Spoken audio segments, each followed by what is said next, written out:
Welcome. This presentation is available for MCLE self-study credit. If you would like to receive credit, you must take 3 actions. First, click Show More text below on our YouTube page. The text will expand and show a link to download the handout materials. Once you finish watching this presentation, please click the quiz link to receive self-study credit. Once the quiz is successfully completed, you will receive a certificate via email within 72 hours. We hope you enjoy the presentation. Thank you.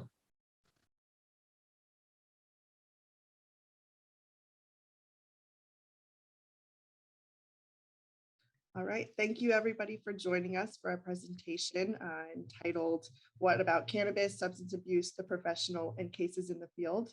My name is Katie Jones with ADR Services, Inc., and I'm here to moderate this presentation, though I'll be handing it over to our presenters shortly. I'd like to introduce our presenters today with a little bit of background on each of them. First up, we have Judge Jacqueline Connor. Judge Connor has extensive experience settling disputes and has tried over 200 jury trials to verdict. After 25 years as a judge, she has been recognized as a national leader in jury innovations. An expert in the courtroom, she has been able to use her experience to craft creative solutions across a wide range of civil matters and assist parties in realistically assessing the risks, benefits, and disadvantages of trial. Judge Connor was named Judge of the Year by multiple organizations, was honored as one of the top 100 lawyers in the state, and was designated as one of California's top 50 mediator rising stars in 2013. Fluent in Japanese and having been raised outside of the United States, she brings added dimensions to the art of dispute resolution. Next, we have Justice James Lambden. Since becoming a full-time neutral with ADR Services, Inc. in 2013, Justice Lambden has engaged in complex dispute resolution and has served as a mediator, arbitrator, referee, mock arbitrator, and appellate consultant in disputes ranging across the breadth of civil disputes. Justice Lambden brings to his ADR practice over 4 decades of expertise as a trial lawyer, trial court judge, and associate justice of the California Court of Appeal. During his 14 years as a trial lawyer, he represented clients throughout the state in cases involving construction, commercial contracts, torts, secured transactions, employment, insurance, and real estate. His clients ranged from wind farm startups to international corporations such as Merck & Co. His 7 years as a trial judge included more than 4 years presiding as master civil law and motion calendar, averaging 25 to 30 hearings each day. During his assignment, he also briefed the presiding judge weekly regarding the settlement prospects of the cases coming up for trial. In his other civil assignments, he managed the fast track calendar and successfully settled dozens of cases scheduled for jury trials, while he tried to verdict many others. And additionally, we have Mitch Tarighati today.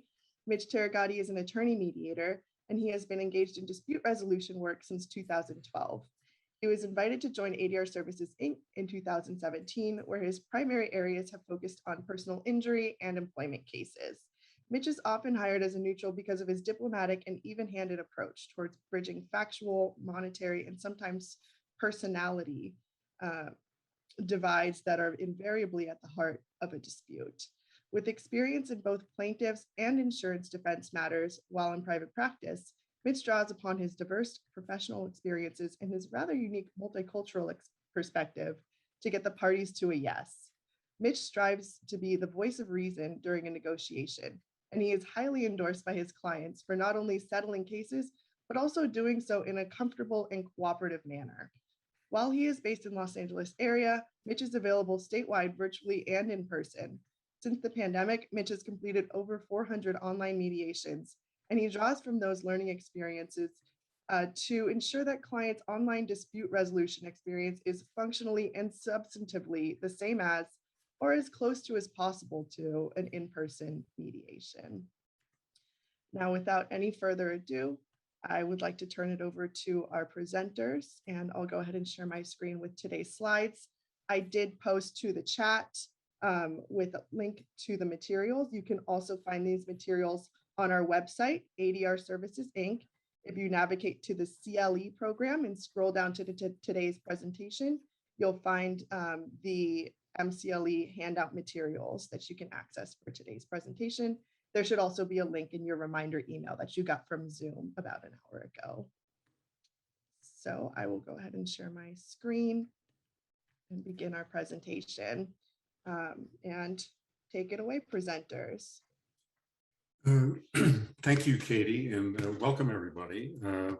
Today we are presenting a hybrid and updated version of the competence MCLE that I've been presenting since before California's legalization of recreational cannabis in 2016. My own study of these issues began shortly after I joined the Court of Appeal in 1996, which was also the year that the voters approved Proposition 215, which was known as the Compassionate Use Act, that permitted medical use of cannabis. In early 1997, my division wrote the first published decision regarding the Compassionate Use Act, and that was People versus Trippett that you'll find in 56 Calop 4th. Ms. Trippett was stopped shortly after Prop 15 was approved, driving her VW, of course, and carrying a garbage bag of fresh cannabis. The officer noted the smell and charged her with possession and transportation of cannabis. She appealed her conviction on several grounds. And my colleague, the late Justice Paul Harley, incidentally the former Legal Affairs Secretary to Governor Ronald Just Say No Reagan, wrote the opinion, which I concurred in.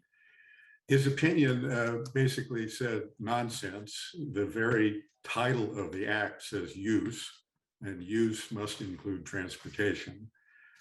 We had no need to reach the other issues raised by Ms. Trippett, which included freedom of religion and medical necessity. We've come a very long way since then, including 20 years later in 2016, the legalization for recreational use.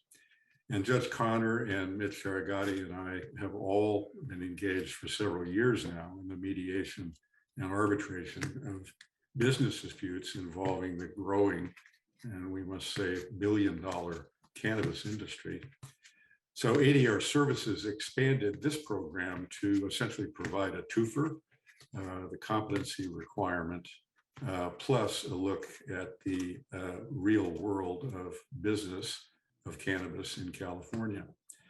So as Katie said, we have over 500 attendees registered today, so we won't be able to take the questions as we often would like to during the course of the presentation from the floor, or as the case may be from the cloud. But I think all of us have agreed that if we can't answer your questions today, we'll try to get back to you. And if you want to contact our offices later with other questions, we'll do our best to answer your questions later. Let's have the next slide.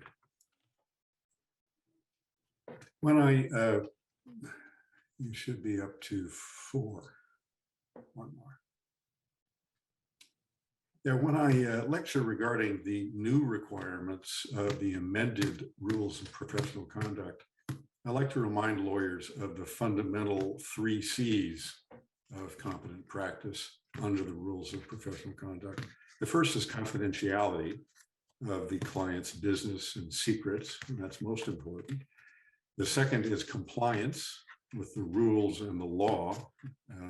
And finally, competency in practice. We will be discussing cannabis in connection with all of these fundamental principles, starting and finishing with competence and including the business discussion in the middle. It is very important, I think, to note in advance that 2 new amendments to the rules of professional conduct are important. Yeah, we're still back together.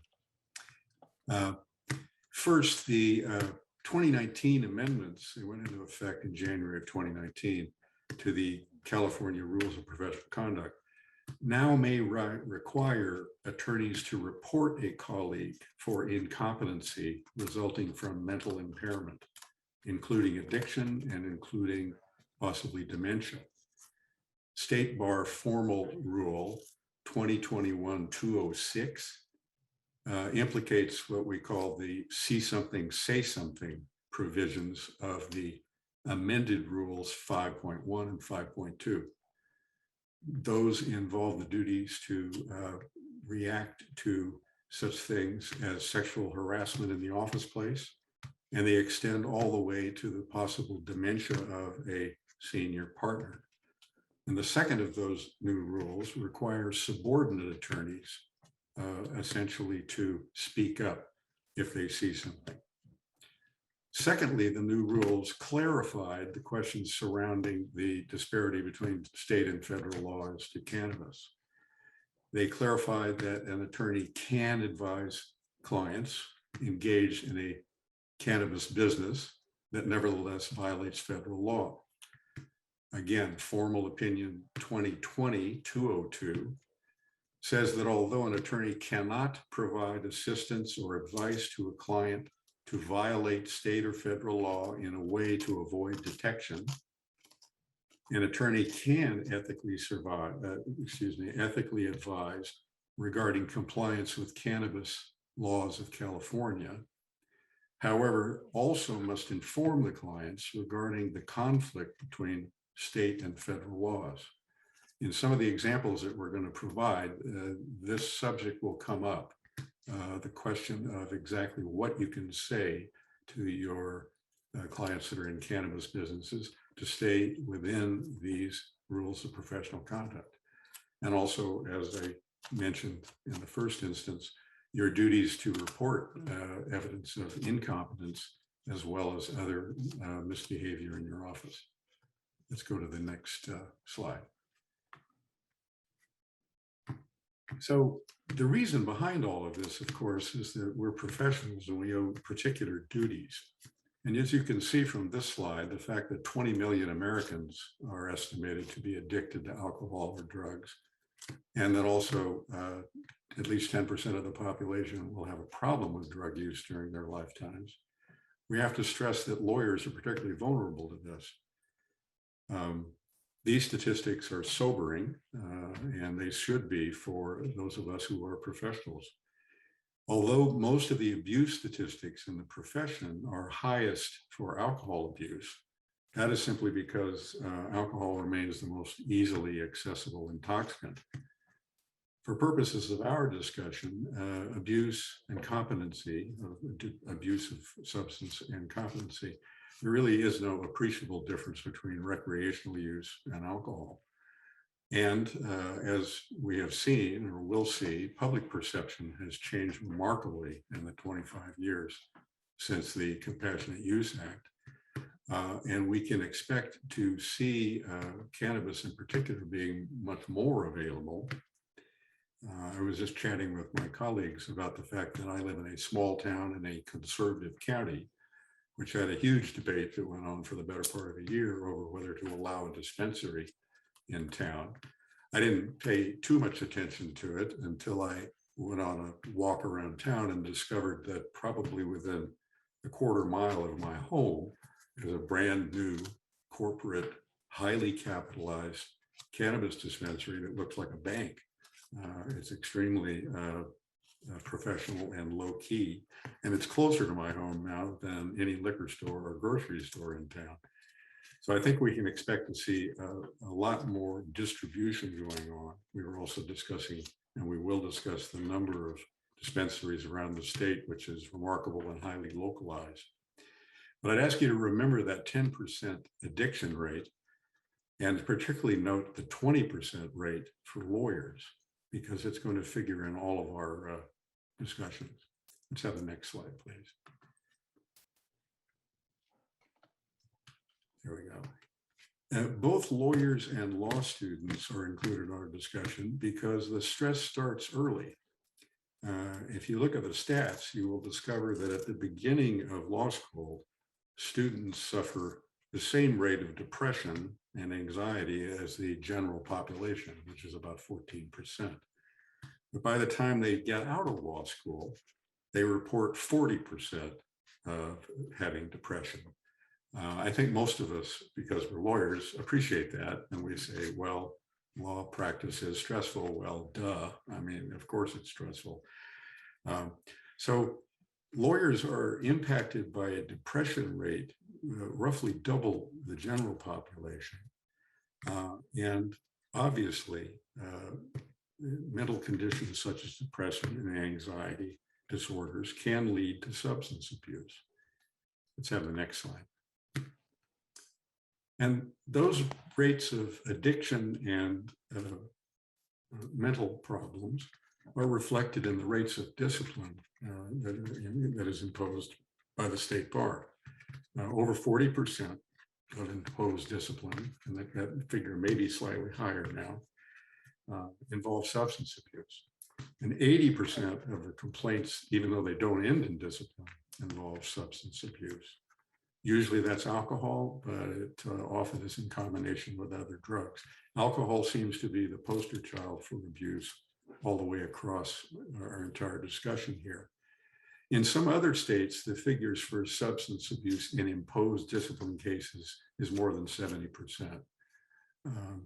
So these high rates of discipline related to substance abuse have been steady for decades. And I think under the present circumstances, we can expect them to do, certainly not to dip and probably to increase. Let's have our next slide. So the odds are pretty good that everyone hearing this presentation will encounter substance abuse or mental health problems within the profession one way or another.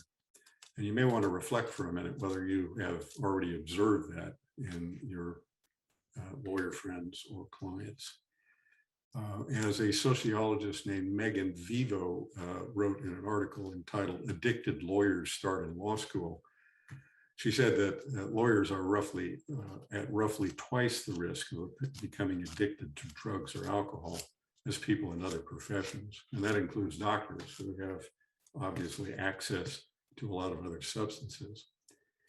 In my law and motion days, I saw 40 to 50 lawyers a day for nearly 5 years. And I can recall more than one occasion when I called lawyers into my chambers to confirm my suspicion that they had been drinking. And you should remember that the judicial canons have long required judges to report to the state bar instances of incompetency that they observe in the courtroom. This is reflected in the 2019 amendments that I've described that creates a similar role and duty to report professional misconduct in lawyers. It remains to be seen whether or not that will change the traditional reluctance of judges to report such behavior, although we do it or did it, and whether or not lawyers will be eager to do that themselves. That's complicated by the fact that it is obviously unethical to threaten an opposing counsel with disciplinary action or reporting them for a crime or something like that. That's also included in the professional rules. So there will be a lot of caution that needs to be exercised if you see your opponent behaving badly. But you should be aware that you now may have a rule that will require you to report incompetency in your colleagues in your offices and your coworkers. I should also mention age impairment. We have an aging population of lawyers in California. When I checked last week, the state bar demographics statistics indicated that in California, there are 129 lawyers actively practicing who are over 100 years of age. Now, it's possible that they are just paying their dues and that they're on auto pay or something like that. But it's also possible that some of them you will encounter some of them in your practice. Since I began my ADR practice, I did run into at least 2 well-known attorneys who were known to me from my days in practice who were practicing quite ably at age 95 and 96. That's a few years ago, and I haven't checked on them recently, but you can expect to see a lot of older lawyers who are still practicing, either because they can't give it up or won't give it up or enjoy it too much. I should also mention that in my ADR practice, I have mediated and observed several cases of legal malpractice involving older attorneys some of whom I've known for many years, who should have quit earlier. That one last case got them into trouble. So if you're in a firm that has older lawyers, you don't have to give them a hard time, but you need to remember that you have to observe them. And if the senior rainmaker in your firm seems to be forgetting his car keys or wearing only one shoe, you may have to say something. And that's a heavy weight to bear, but one that you have to bear in mind. Let's try the next slide. Well, actually, I was going to say, on that unhappy note, why don't we switch to Judge Connor to talk about some of the business disputes that we need to describe. Well, thank you for the unhappy note. Yeah, sorry about that. I'm happy to be part of this. Actually, it's been a very interesting experience because I don't know at what point I can say that I became an expert. I'm not even sure I am, except that the cases just started coming in. And as Mitch will explain, they're all over the place. They've come in as employment cases, as property issues, business contracts, legal malpractice, internet vendors, family law, personal injury. It's all over the place. And what I'm finding that it's fairly complicated, and each one is a moving target because this is still rather a new industry. So I'm going to talk a little bit about the background, some of the background factors I found before I go into some of the cases. So I don't have completely up-to-date information because it's impossible to get, or I can't get it. February 2021, so this year, February, there are 14 different cannabis licenses that you can get in California. It would be, whether it's medical, cultivation, distribution, retail. I'll talk about one of them that I was surprised to find out about in one of my mediations, but it's something that it keeps evolving because it just started in January of 2018. Hang on, let me get my marker on. In 2019, as the process has changed, one of the issues that I came across was the problem that happened where somebody was trying to get a license and they just couldn't get the state to act, and the acts that were being taken were changing over time. So it's important when you have one of these cases to actually mark at what point the dispute happens, because the landscape may have been completely different. Again, in 2019, 200 licenses were supposed to be issued by the state. Only 3 of them actually had been issued out of 200.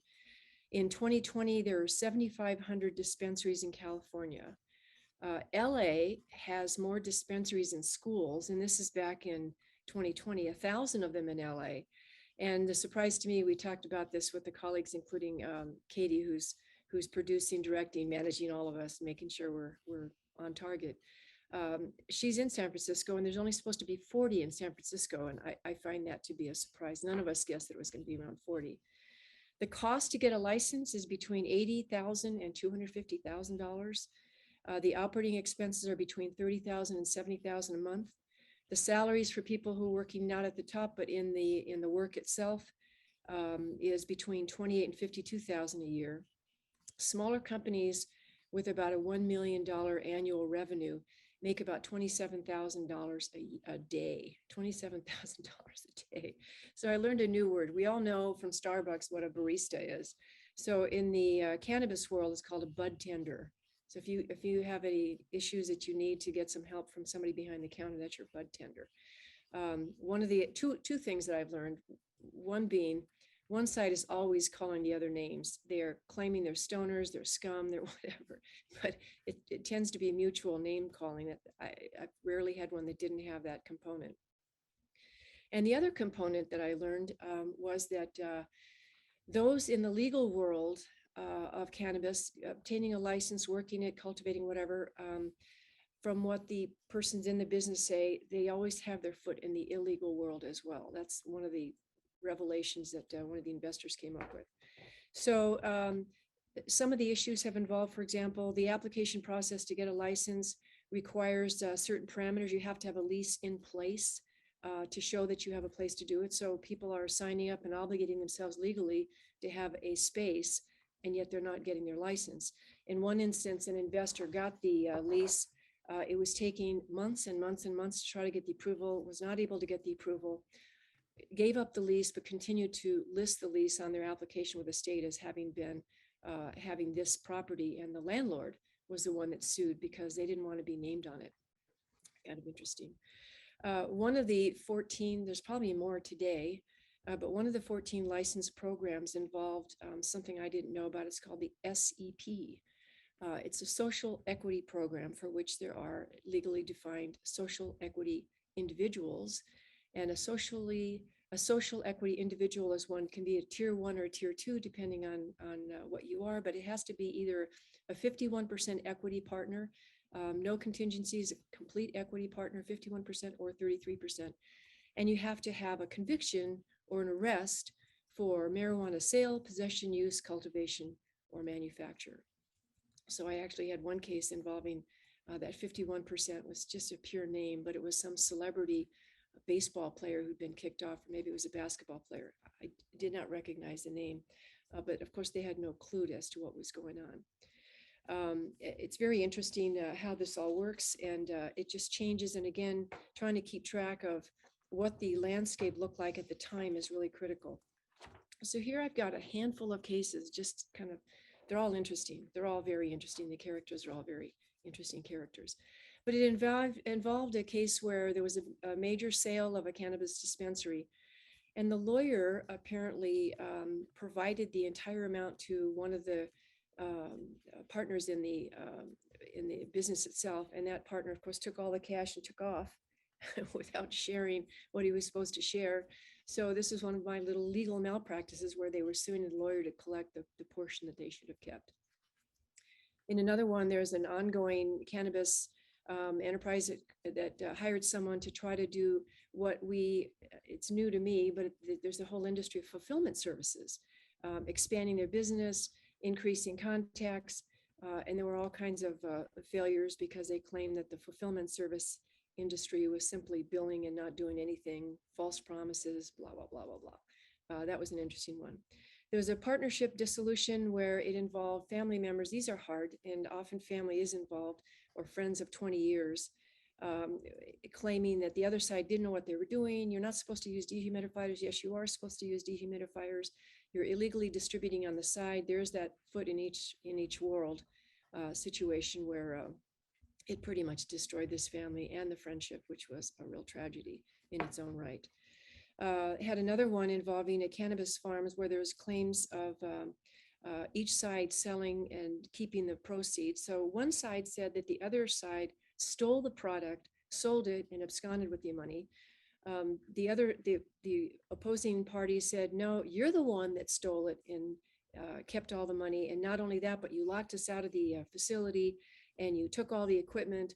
And the question came up in the course of the discussions this was an arbitration, by the way, because they do come in as mediations and arbitrations. But this is one where it turns out that nobody really knew where the equipment was. Nobody had actually bothered to go to the facility. There had been no lockout. There was a termination of the lease, and the landlord locked both of them out. And nobody bothered to go look in the window to see if the equipment was still there. So this gets really interesting. It always gets interesting. In another one, there was a conflicting situation, hard to imagine.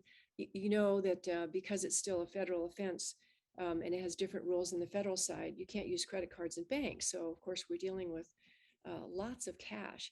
So in this instance, on this last case that I had, it involved a conflict where both sides were claiming that they're the ones that had put in the $550,000, $500,000 of cash. Each side claimed they were the ones that put it down. Of course, the paperwork for neither side was very impressive. It certainly wasn't compelling to me. And as it turns out, it's settled, but I don't know what I would have done if I'd been one of those jurors. It would have been difficult. Katie, can we have the next slide? So this first one was an employment case. A very impressive young executive from the East Coast was lured out to the West Coast. They had promises of salaries and money and advancement. And of course, none of it happened. And I don't think they'd even had their license yet. The approval hadn't come through. So that was a huge employment case. In another one, we had the internet server, another one of these what do we call it again? Fulfillment services, where they claimed all kinds of bloated billings and failure to perform on any of their promises that they'd made.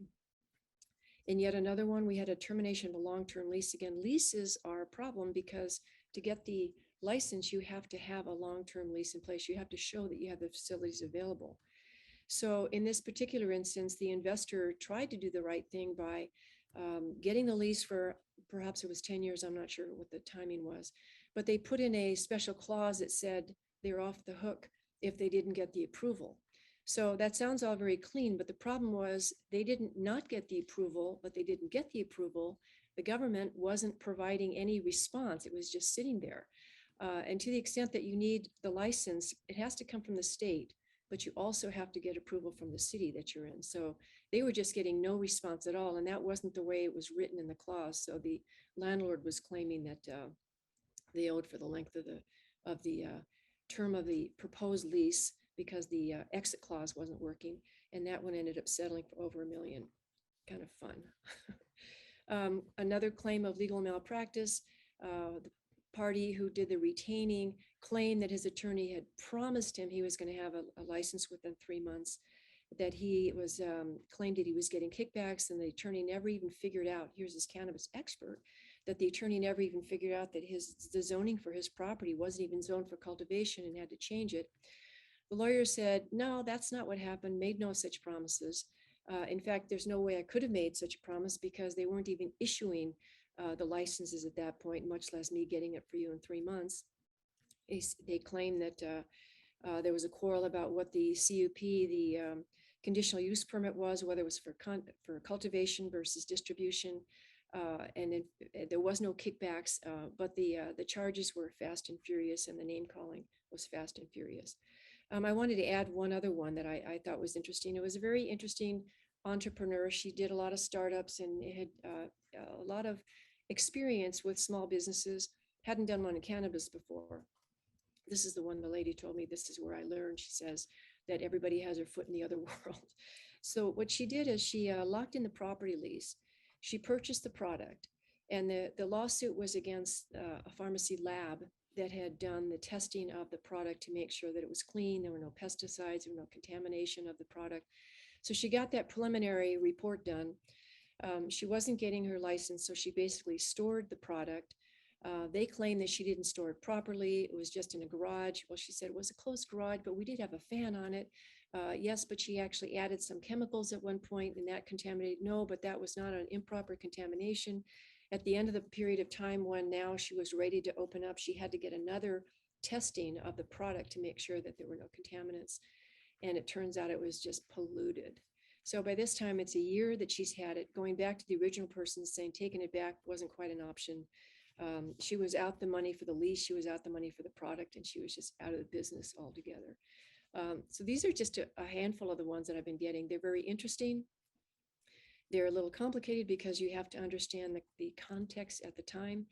And I hope you have the opportunity to see one of them, and you'll get a few more tips, not tips necessarily, but a little exposure into the world of cannabis disputes that Mitch will add. So I appreciate the time to be able to join you on this.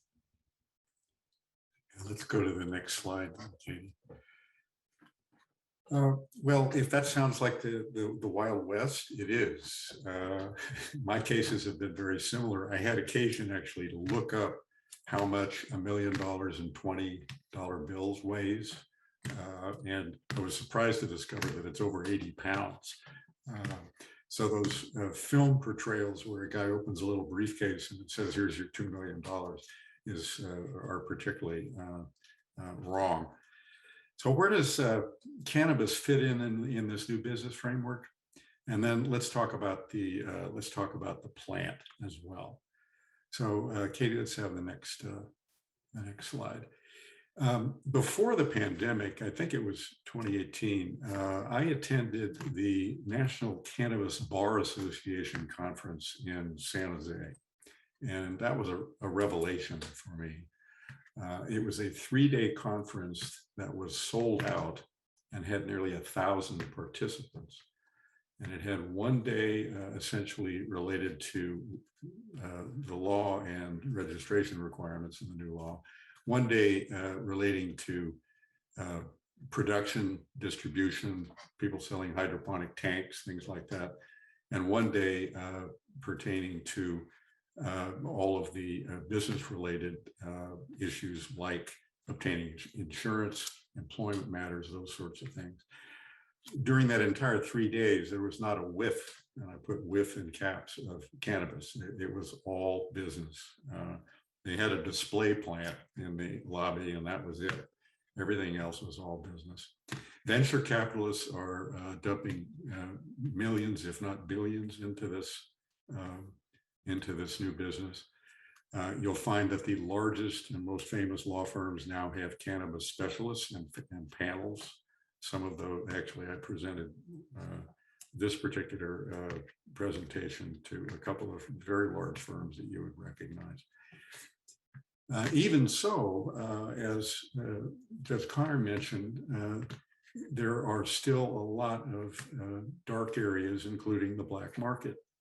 Last week in the SF Chronicle, there was a report of a bust of over 1 million plants in an illegal grow operation in the East Bay, which involved garbage bags full of cash and Rolex watches and guns and all the rest.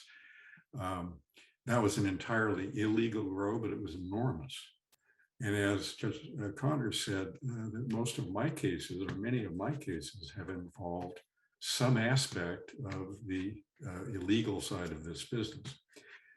One needs to bear in mind what's been going on the East Coast for many years. A pack of cigarettes in New York City costs $10.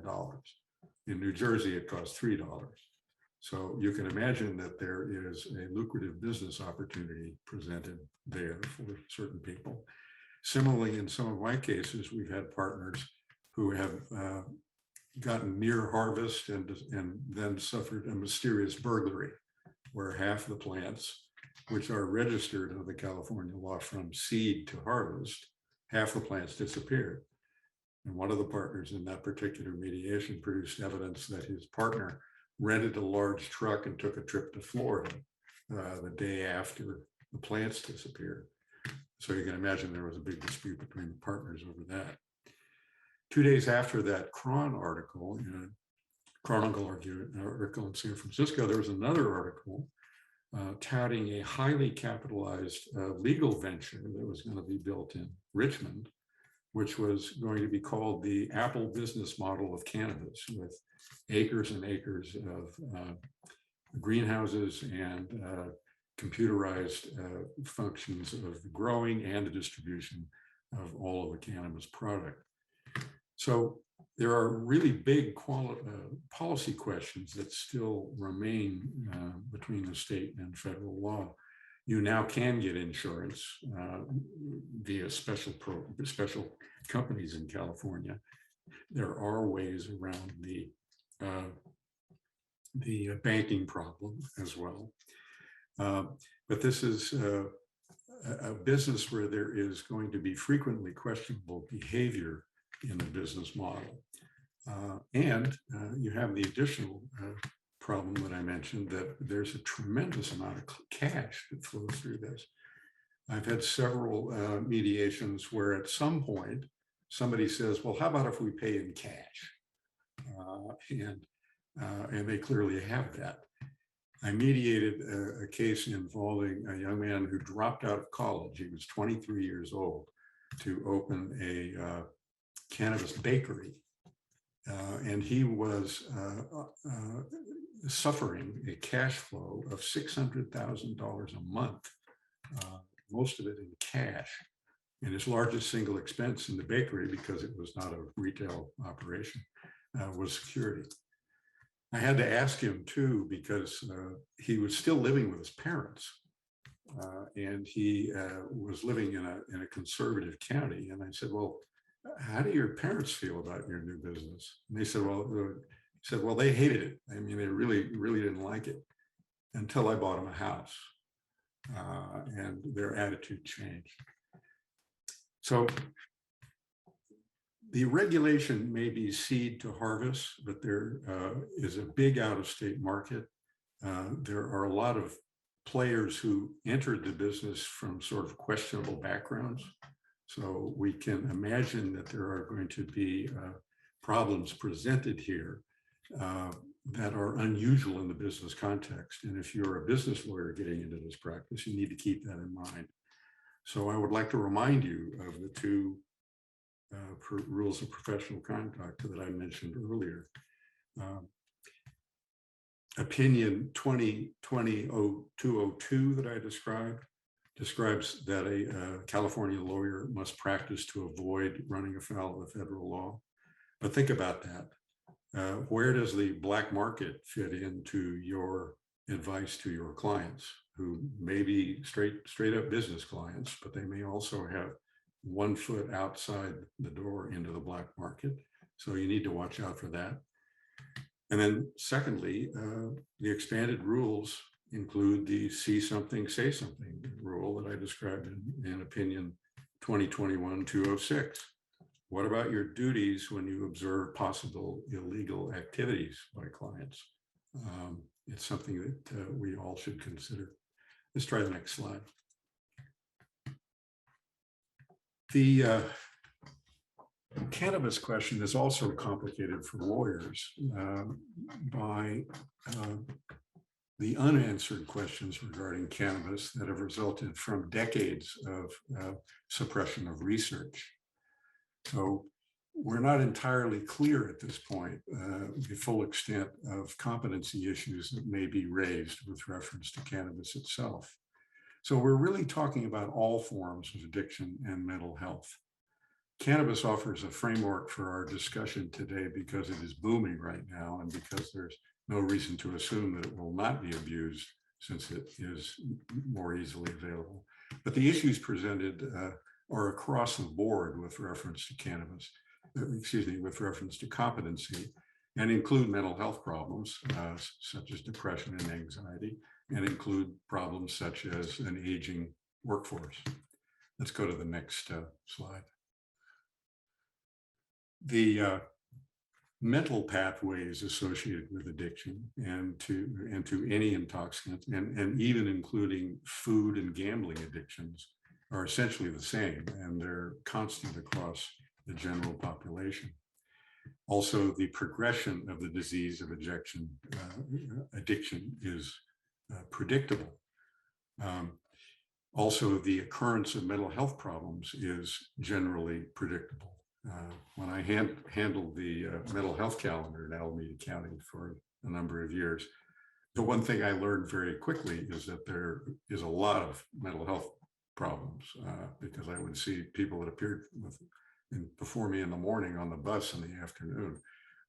There are a tremendous number of people that suffer from various forms of mental problems. And both problems occur both problems of, for example, depression and anxiety include more often among professionals.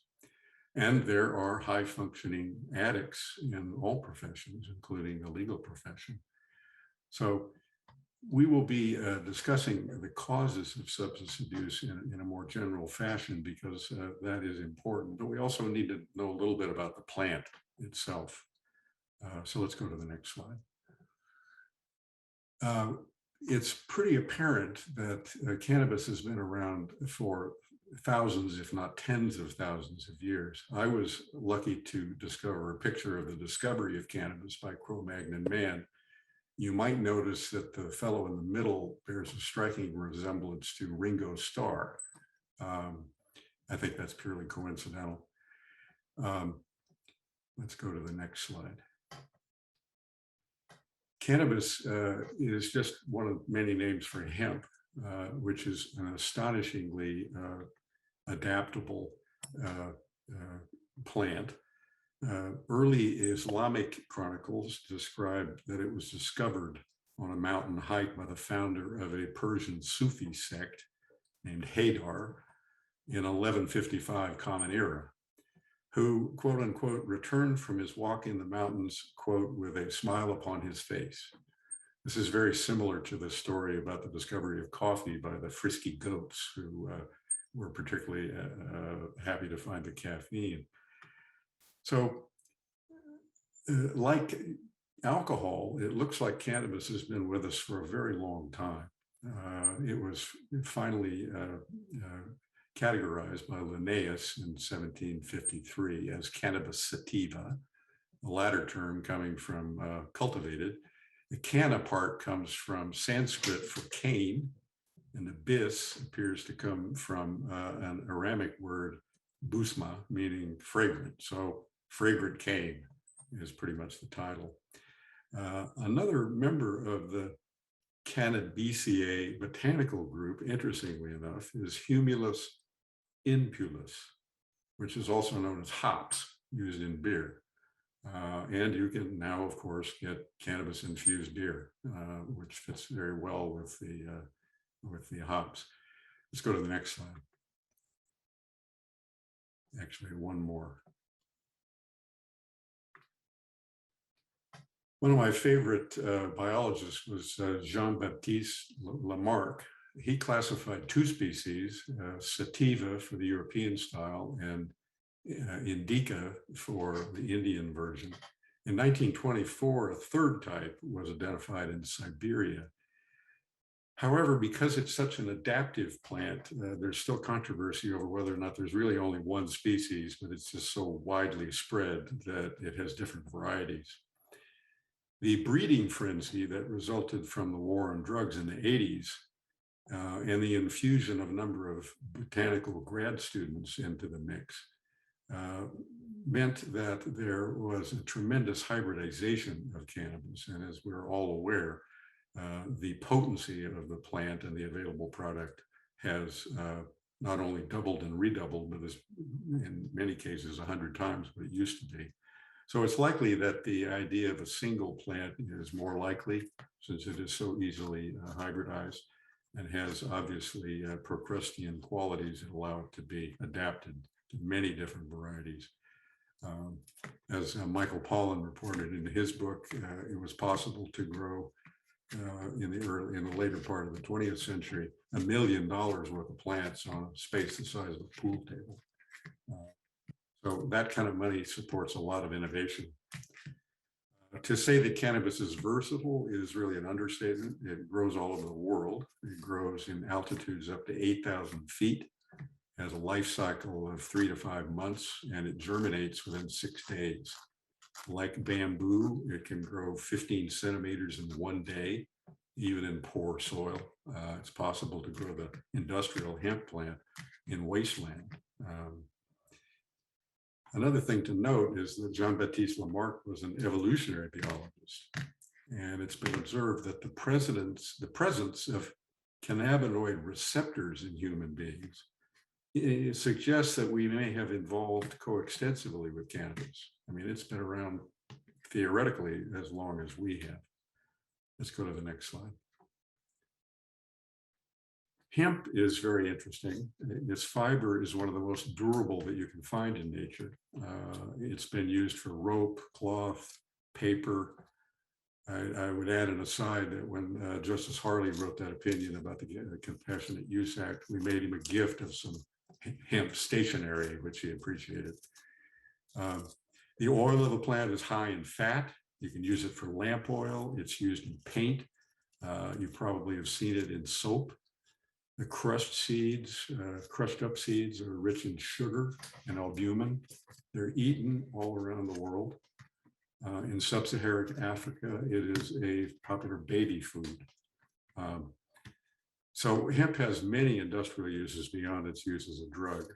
Much of the excitement among entrepreneurs in the early phases was over the industrial hemp market, which was long suppressed because of the connection with the drug, even though the hemp plant that's used for fibers contains very little of the active ingredient. Senator Rand Paul led the charge in 2014, touting hemp as a way of creating jobs for Kentucky, quote unquote. He was supported by Mitch McConnell, who sponsored the Industrial Hemp Farming Act of 2014.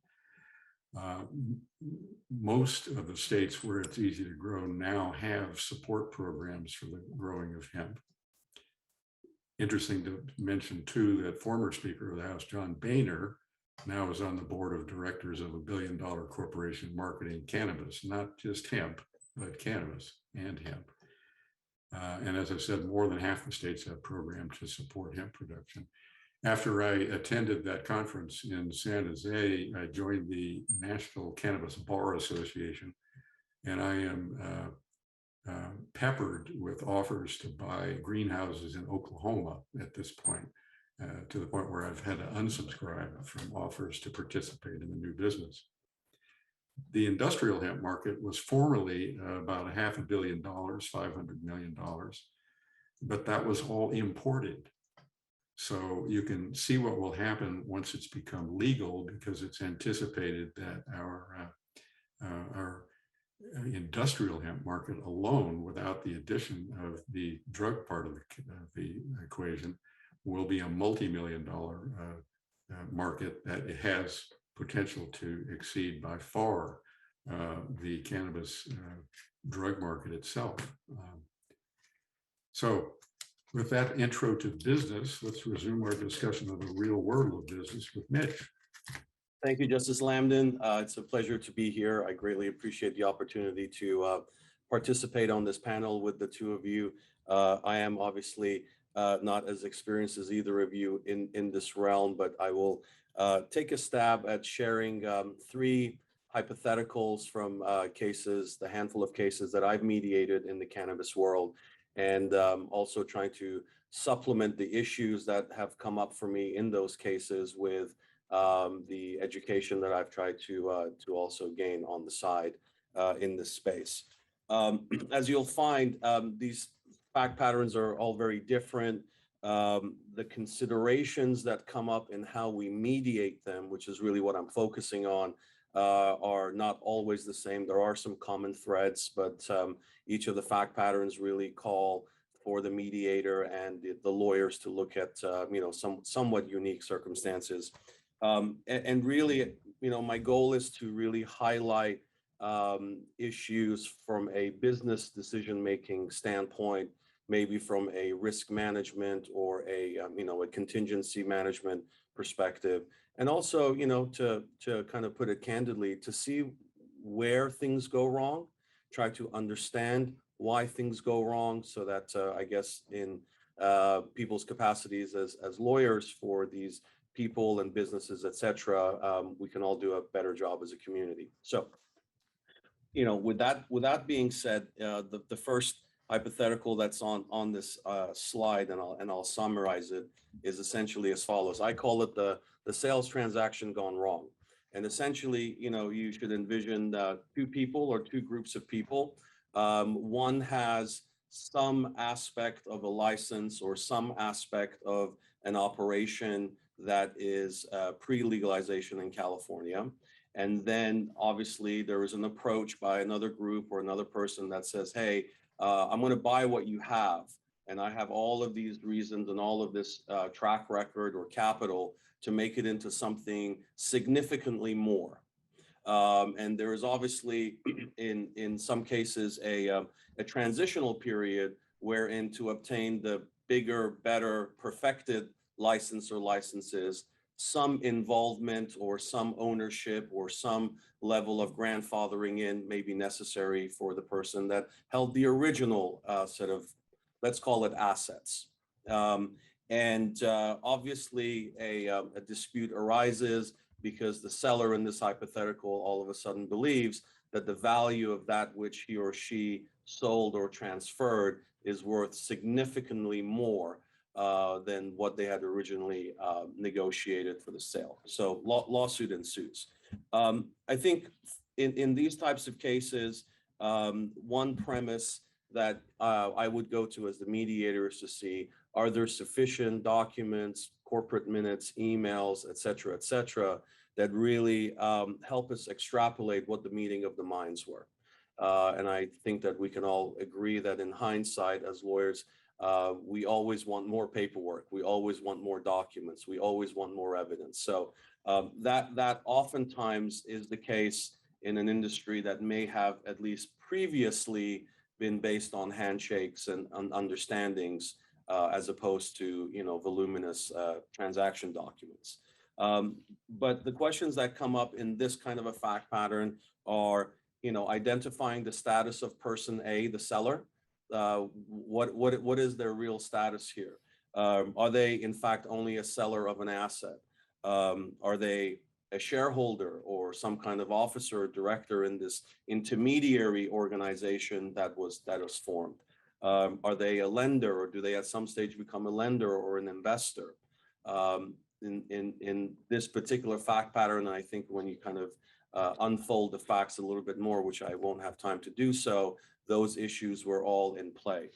The other way of looking at it is, was the buyer, the person B, were they even looking for a partner? Were they looking for an investor, or was it from their perspective and a very straightforward transaction wherein assets were being purchased, and that was that? So I think in terms of trying to figure out, once you've figured out what went wrong, then the question becomes, well, how do we solve it? And much of what we do as mediators has to do with, valuation. So the issues that, come up in these business transactions gone wrong is, well, how do you value the asset or the thing that is in dispute, especially when we all know, and we've all heard, and we've heard it today from my colleagues, that it is still an emerging market. It's still developing. So for example, do we look at the value of the original asset based on what was sold, or do we consider the value of the quote unquote perfected license? I'm sure either side of the V sign in the lawsuit would prefer one over the other. Are there qualified experts that have a track record in valuing these businesses?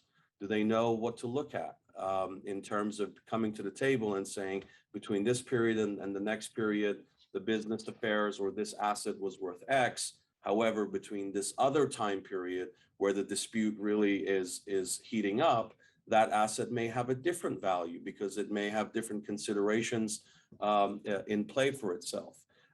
So, the ability, well, the existence of experts in whether it be in forensic accounting or et cetera, are an issue that come up, because obviously at the end of the day, they're the ones that are going to be saying, if the dispute resolves in my client's favor, then this is how you calculate those losses or others.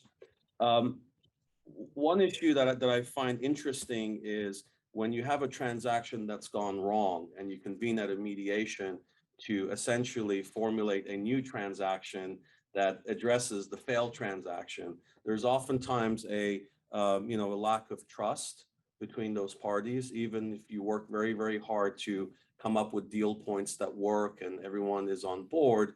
Well, how do you essentially try to garner trust between parties that apparently have already, burned that bridge?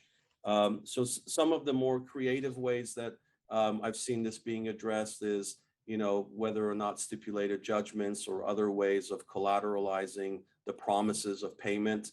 Sometimes there are payments over a period of time. So that oftentimes comes in play. I've had discussions where parties insist upon having 664.6 in their agreement. And I recall one particular case when someone said, I do not want 664.6. I don't want this settlement to be enforceable. I want to continue with the lawsuit. So that's a consideration. The other thing that comes up as we try to figure out how we value the things and also how we package a deal together is coming up with creative deal makings that are obviously within the party's appetite, but also within the confines of the law that incentivize people doing what they're promising to do, even though there may have been a broken promise between those same parties in the past. For example, having some incentives or no prepayment penalties or some kind of a discount for early, full payment, or some discount for having timely paid up until a certain period of time, that allows the parties to essentially formulate their deal and monetize the dispute.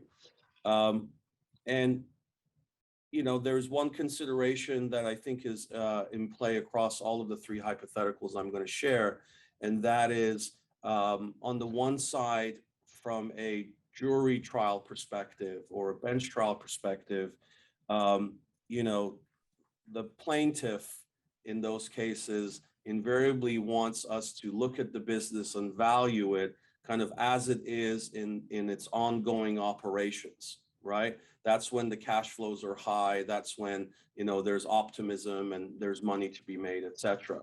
But, oftentimes that view, which is a view that's kind of preferred by the sellers, is that, you can't overlook my startup fees. You can't overlook my sunk costs. You can't overlook sometimes the hundreds of thousands of dollars that have gone into compliance and getting facilities together and paying lawyers and accountants and brokers and consultants. So it's really also when we figure out the value of a case for purposes of settlement, you can't be blind to not only the the facts of the case, but also really what's going on within the market.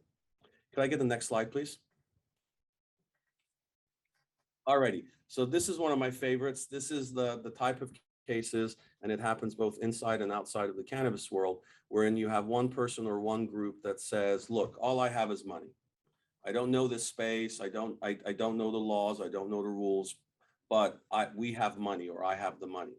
And somehow, whether the investor is the one that approaches the industry experts or vice versa, there's this other group of industry experts that say, well, we don't per se have the money, but we have the expertise, we have the contacts, we have the experience in the market. So obviously, it seems like a match made in heaven, and A and B form a venture, and it goes one of two ways. Either the investor group stops investing its money per the schedule, and then the practitioners say, well, the venture failed because we were ready, you just didn't do the capital infusions when you said and by how much you said. Another way that it comes down is that the investor group says, I had the capital ready, I did my part, I gave you my money, but you didn't meet the milestones. And obviously, problems arise. In this fact pattern, I've actually added another layer to it, which is, when groups A and B and their investments has escalated beyond a certain point, right? Then they start spending their own money. So they're saying, I know that group A was gonna send us that $500,000.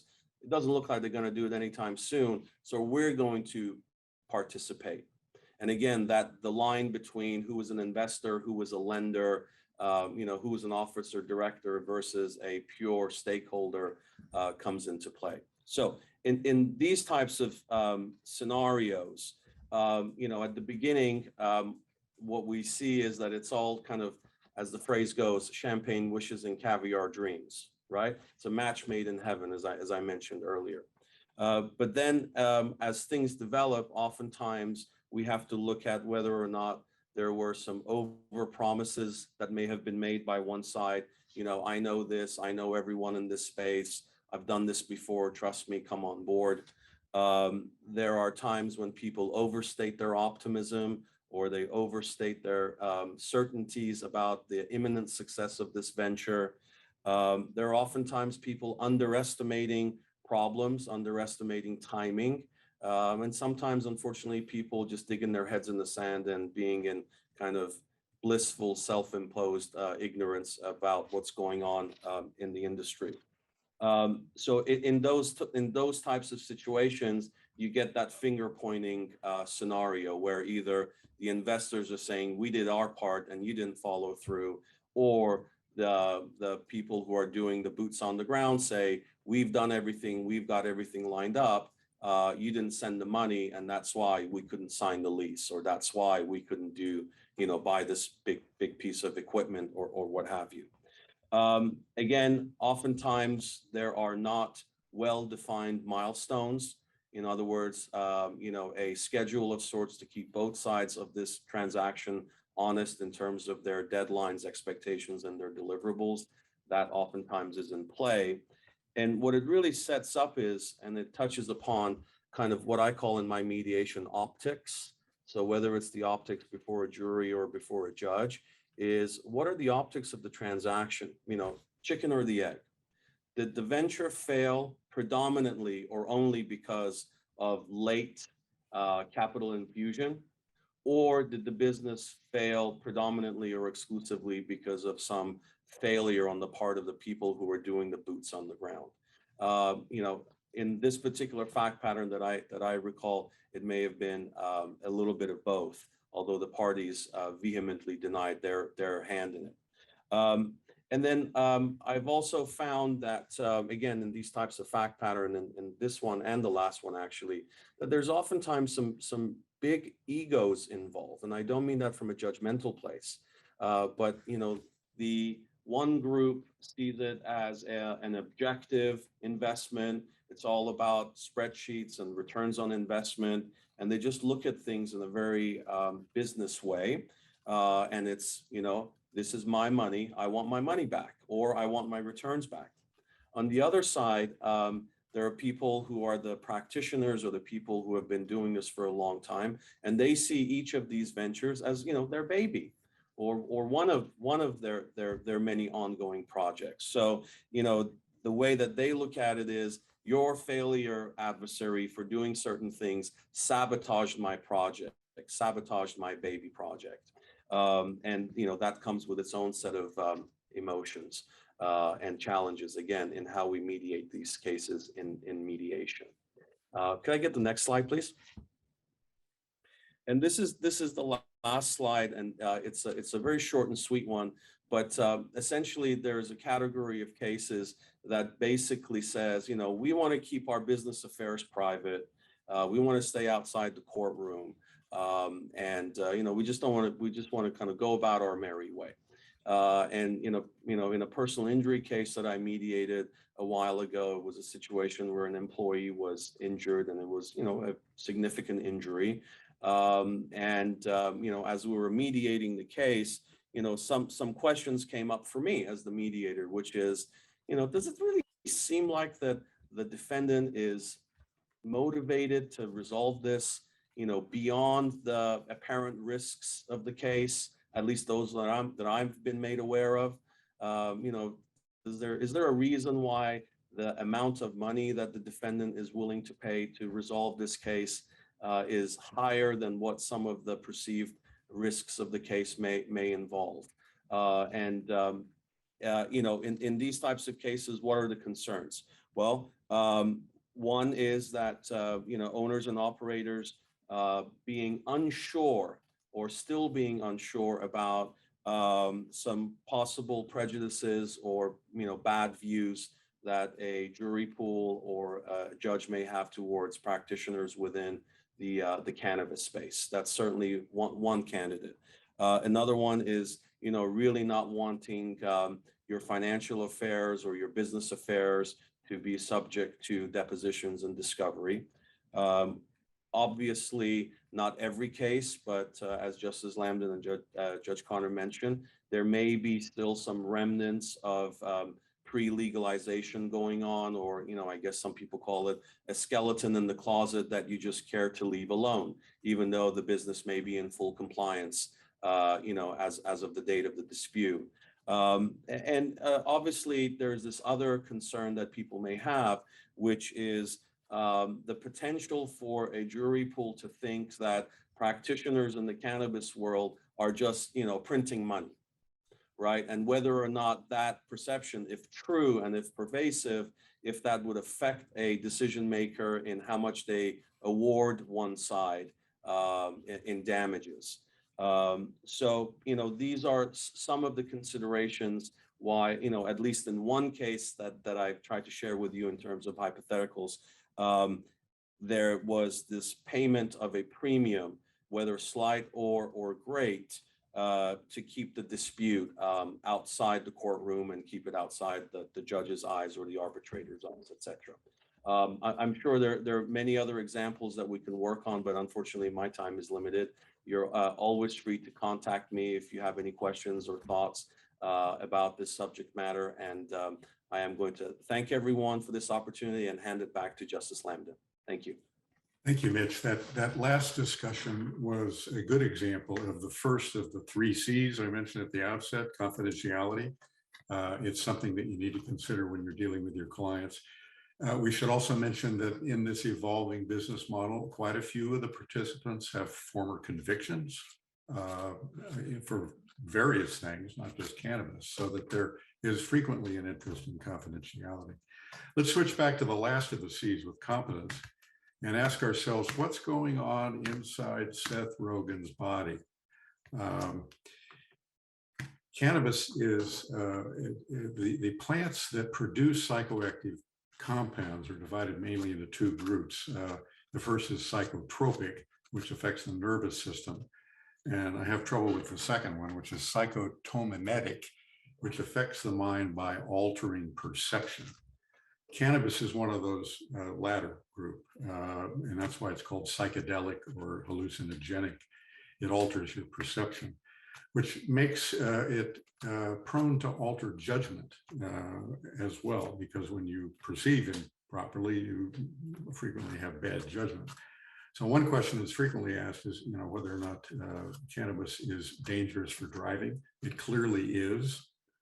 In a variety of ways. It changes reaction times, and it also, again, reduces judgment to sometimes the head of a pin, which may have you going up the wrong on-ramp or off-ramp. But cannabis differs from the other plants in this category because almost all of the other hallucinogenic plant chemicals are alkaloids. A good example would be peyote. The active ingredients in the resins produced by cannabis are called cannabinoids, and they are unique to the plant. There are a lot of compounds produced by the plant. There's a limit to the weight occurring naturally in the plant of the psychoactive compound THC, but new processes for concentrating the resin, the traditional method was hashish oil or hashish. It goes back 1,000 years. But new methods now have produced concentrated up to maybe 90 or more % of the drug in a single product.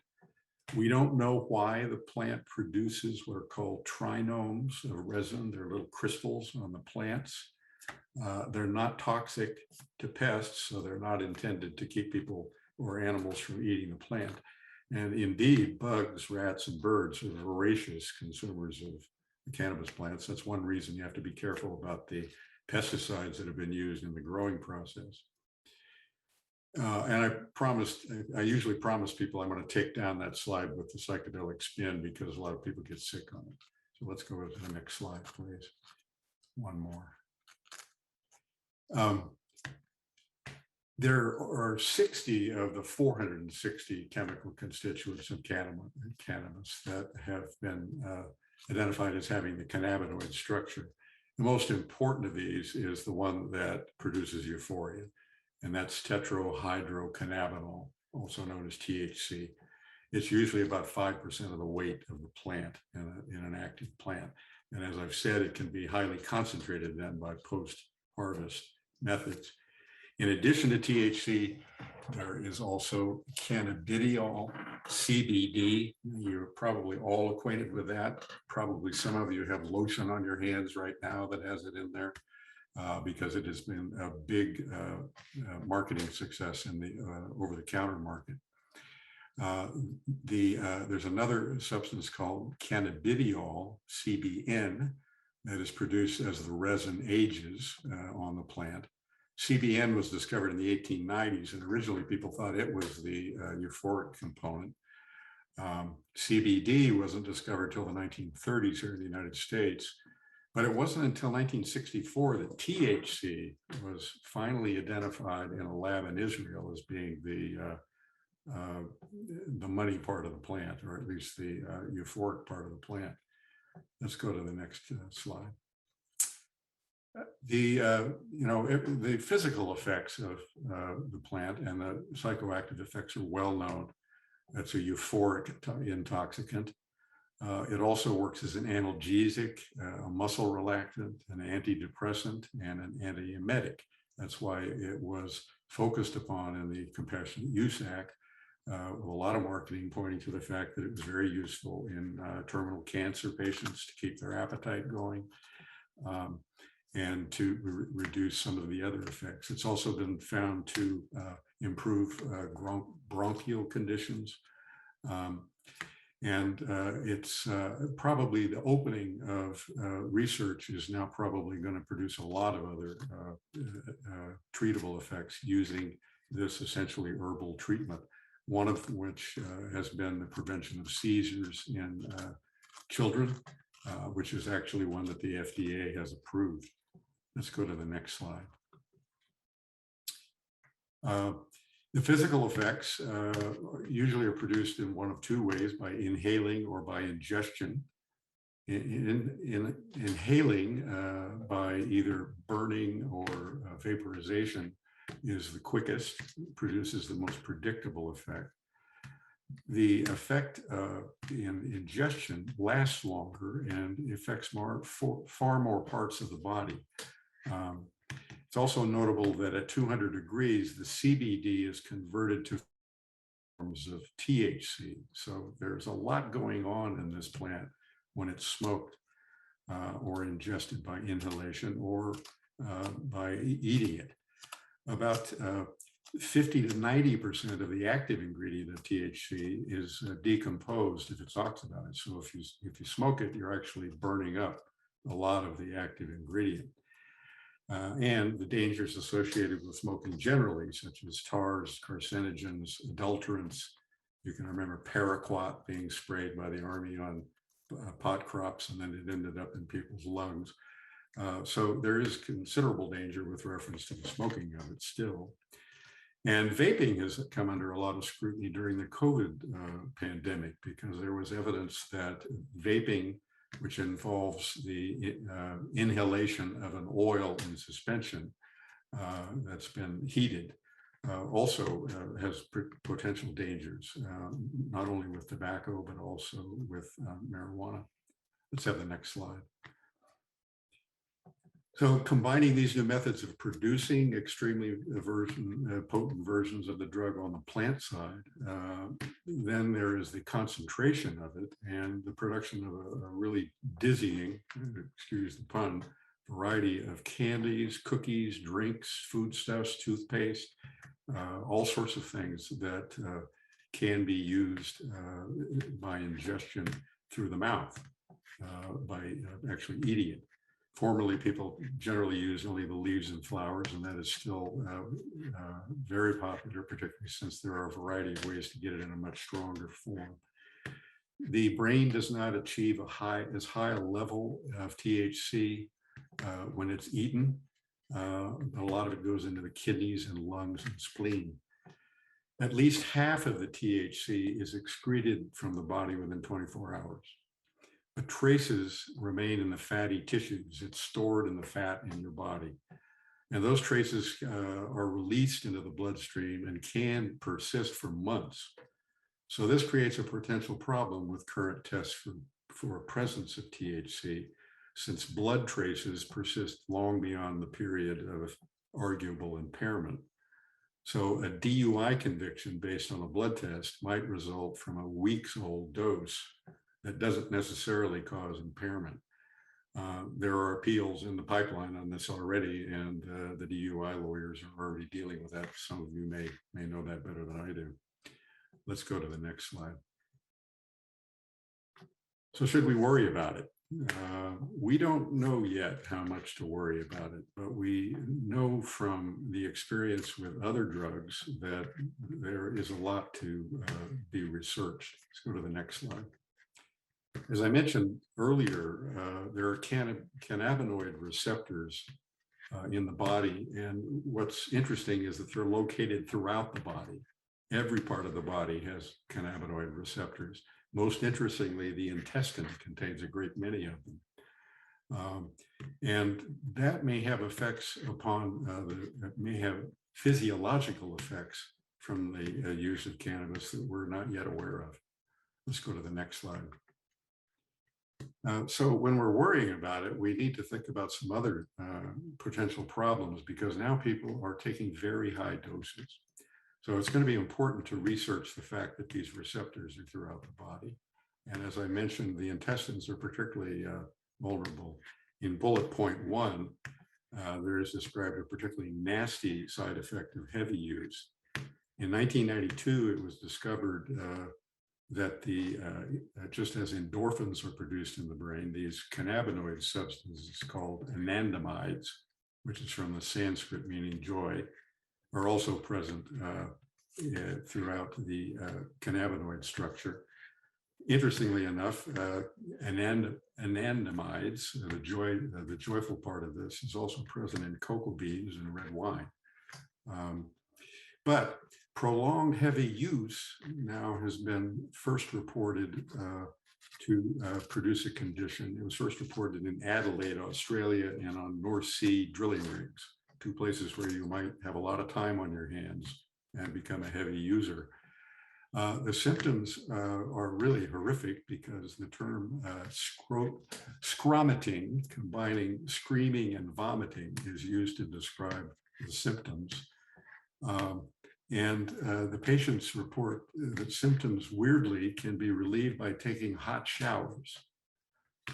It's also interesting that the practitioners report that the condition called cannabinoid hyperemesis can be almost immediately cured by abstinence. And that's interesting in connection with another point I'm going to mention later about denial.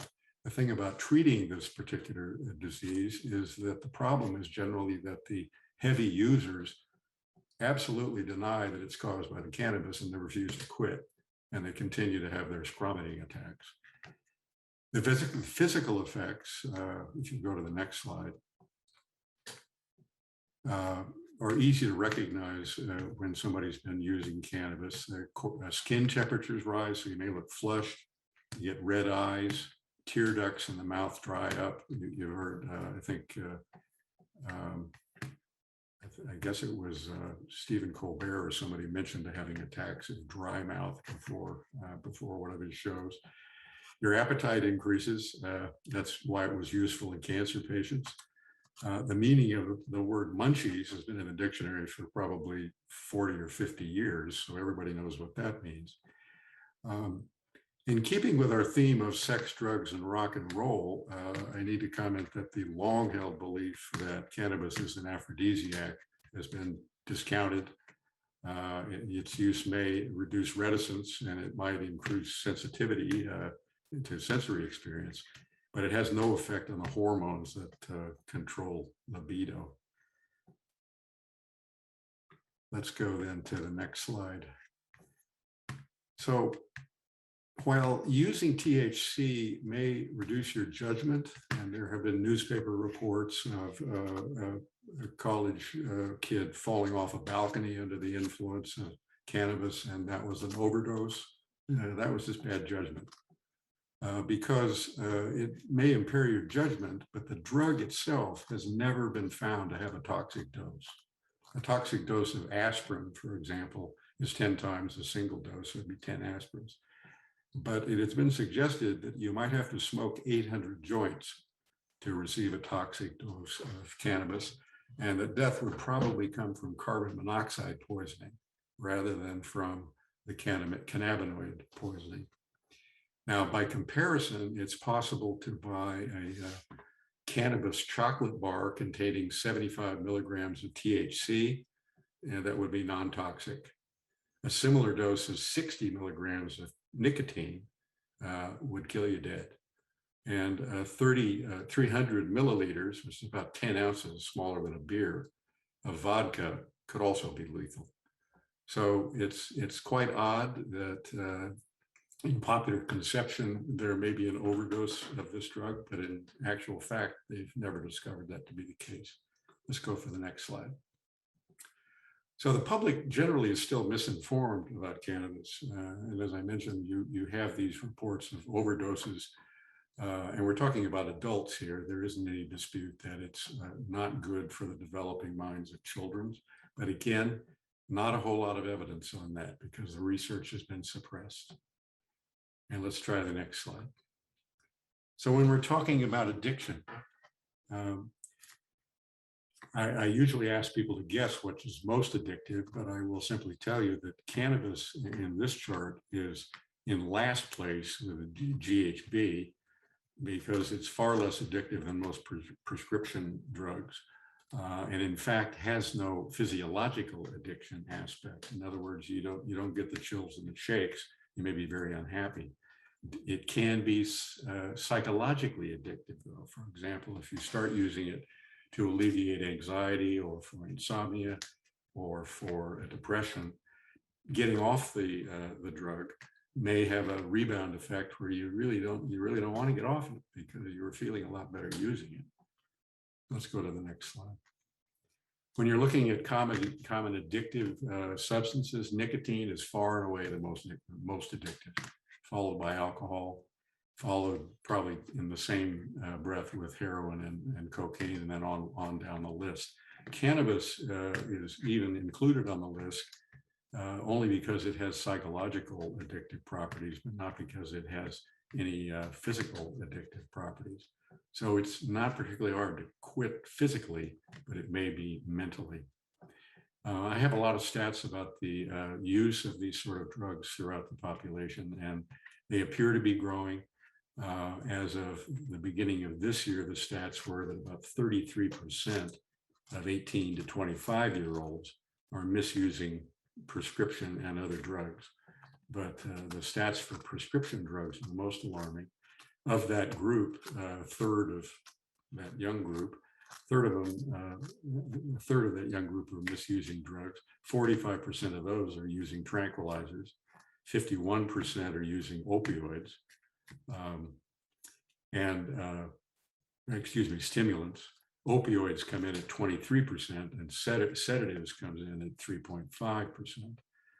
So the notable differences with cannabis are that unlike alcohol, meth, and the opiates, it doesn't have a great physical effect. Let's go to the next slide.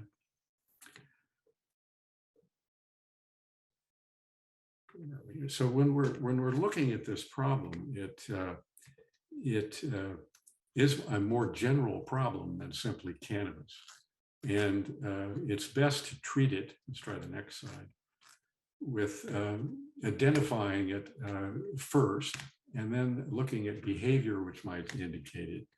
And also, if you're observing your clients or your partners or people in court, I'd ask you, how many of you have seen people that you think appear to be under the influence? As I've mentioned, I've seen it often in court. I once did a presentation with a very famous lawyer from the East Coast, I think now deceased, and we were speaking to a law school class of 100 students, and at 10 o'clock in the morning, I was really surprised to see that he was drunk. And he did a good performance because he was probably pretty happy, and maybe he came in on an airplane or something, I don't know. But it's a very widespread problem that, as I've mentioned, we have to treat. Let's go to the next slide. As I've said, alcohol is the biggest problem still in the profession, but it remains to be seen how far cannabis will catch up with that. Let's go to the next slide.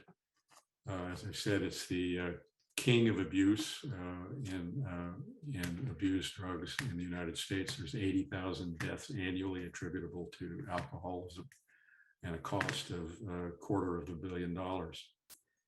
Next slide, please. It's compassionate and most useful to treat this as a disease.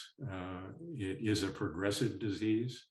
As I mentioned with the scromiting problem, the first thing to note about it, actually, let's go to the next slide, is denial. as it progresses. It's a chronic, it can be a chronic permanent condition, but as it progresses, the thing that keeps it progressing is the fact that people remain in denial. Let's go to the next slide. And you've all seen various aspects of denial, probably in your personal life and in your families. And most of the families I know have at least an alcoholic uncle somewhere. So it's not a surprise to any of us. Denial is, let's go to the next slide. Denial is characteristic of the entire disease of dependence. And when you have distorted perception that you get with cannabis, it makes it particularly vulnerable that people are just unable to see the problem that they're facing. Next slide, please. Other things like obsessive eating and gambling can also fit into the addiction model. Let's try the next slide. Unfortunately, there are not only medications that can be used and behavioral treatments that can be used. You can find all of those as medical treatments. And there are a variety, let's try the next slide, of resources that you can consult, particularly within the profession, that will help you if you have to do an intervention or maybe recognize your own problem. I'll go through these last slides very quickly because if you download the materials, you'll be able to find the resources. Alcoholics Anonymous, Narcotics Anonymous, and all of the ones that are listed on this slide have been around for years. Some of you may have heard of the next slide, the Other Bar, which is a nice pun, but it has been around for a long time. It's not a religiously motivated 12-step program like some of the other programs, and it's really made for lawyers and judges. And I have a couple of friends as judges who have been helped by that program. And then finally, if you go to the next slide, there are some general numbers that you can call. And you can call anytime and get in touch with any of these organizations, which are designed to help exactly the problem we've been discussing. And then I think we have one last slide. These are some sources that are not only entertaining, but provide a good basis for the discussion of various popular drugs. I particularly enjoyed the one by Michael Pollan, which came out a number of years ago. He has a new one out about the use of psychedelics to treat mental disease. But if you go online, I keep a standing save list on my New York Times outlet of daily reports with reference to cannabis and the cannabis business. So you'll find plenty of help online to help you in your research. So I think we've made it with just a hair over the time limit. Again, if you have questions, we'll try to answer those, maybe by hanging around or maybe by doing it offline. Thank you very much for your attention. Thank you. Thank you, Justice Lambden. Thank you, Mitch, and Judge Conrad to step off to return to an arbitration, actually. But thank you, everybody, for attending. And thank you, speakers, so very much for your insights, for all of this information, and for keeping us all very entertained with all of this information as well. As I mentioned at the top of the presentation, any attendees today will receive your MCLE certificates by the end of the day today. When you log off, there will be a brief survey, so we appreciate any responses that you would like to give us about today's presentation. And with no further ado, I will go ahead and close out the presentation. Thank you all so much for your time today, and have a good one.